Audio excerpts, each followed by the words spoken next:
Hi. So this weekend was supposed to be the first or second, technically, weekend of getting out and talking to people at markets around the community about my campaign to be the next Mayor of Lismore. COVID had other ideas and we can't do that, but I wanted to start a conversation with you regardless. I know that it's a one-way conversation, but it's better than no conversation, and if I don't talk to you, you won't get a good understanding of who I am and what I stand for. So I just wanted to have a quick conversation with you about that. So the first thing I want to do is acknowledge that we are on Widjabul Waiable country and pay respects to elders past, present and future. In our community that's really important, and in every community it's really important that we acknowledge the country that we stand on.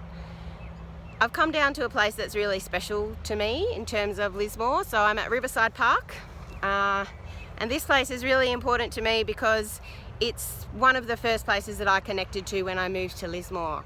I moved to Lismore in about 2003 when I started working for the Lismore Lantern Parade, and I used to direct fiery finales down here in this park. We did some fantastic shows down here with our whole community gathered, and it was a really special time in my life. I also got to do lantern workshops with schools, and in that time I really fell in love with this community. I got to drive around and do workshops in schools with kids, and I met all the families and I met all the community groups, and I really fell in love with this community and this place. I did that for about 15 years. It was a really formative time in my life, and something that I'm really proud of. And I still work with the Lantern Parade annually, and we were just very lucky that we had our re-emergence event just last 2 weeks ago now. So after I did that, I was looking for something different, and I found the coal seam gas campaign. So the next stage of my life in Lismore was working for that campaign. I worked really hard on that for about 5 years, and towards the end I was the regional coordinator of Gas-Field Free Northern Rivers. We organised one of the biggest rallies that we have ever seen in the Northern Rivers right here in this park. We did two, and that campaign was successful. We managed to cancel all of the gas licences across the Northern Rivers, and it was a phenomenal community initiative and something that I'm incredibly proud that I was part of. Shortly after that, after we won that campaign, which we celebrated here in this park, I decided to run for council. It lined up with the council elections that were happening, and I was successfully elected to council in 2016.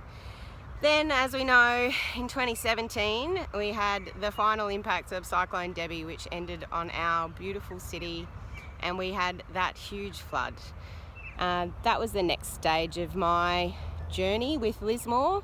And just over the river from here, in the disused Lismore train station, I was part of managing Lismore Helping Hands, which was the community recovery initiative that happened to support our impacted residents and businesses. I left my job to manage that, and I worked full-time pretty much on flood recovery for more than a year, and I continue to advocate about flood recoveries, disaster resilience, disaster recovery since then. It's been a real focus of my time on council, and I'm also really focused on climate resilience and climate preparedness. But alongside that, in terms of my work on council, I'm really committed to everything that makes a community resilient, and that covers across all aspects of our community. It covers across our businesses, it covers across our community, our environment, and we can't have a strong, resilient community without a strong, resilient organisation like council underpinning the very important work that local government does. So that's my focus. I guess that's me in a snapshot in 4 minutes. I hope that we can get back to markets soon, and I hope that we can have some face-to-face conversations. If you see me down the street, please stop me and say hello. I'd love to have a conversation with you and talk to you about what your visions are for our community and how we can work together to make Lismore an even better place for us all to live. Take care. I hope you're having a great afternoon, and I'll see you around the traps on the campaign trail.